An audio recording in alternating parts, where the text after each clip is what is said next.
DocuSign, this is named both, it's named twice. So there's one that says for buyer and one that says for seller.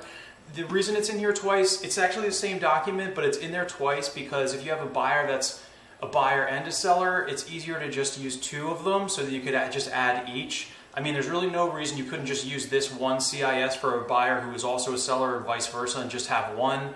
Just make sure that they sign under both sides and then you check both of these off, which might mean you have to add a checkbox later in DocuSign. So all of the time, the biggest thing to say about this that gets missed is something needs to be checked off down here.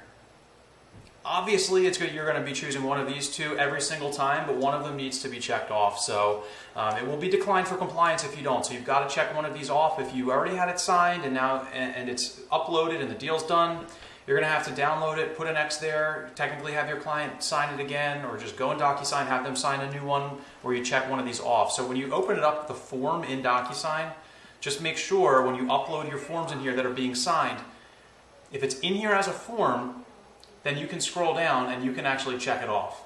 You open it up and you scroll down and you can check it off. It'll allow you to check off one of these options. If you forget and you just throw it out there for signature, just remember on the left-hand side where you would drag a signature or an initial into the page, there's a little thing that says checkbox. You can drag the checkbox right on top of where it belongs in here and then hit space or double click on it.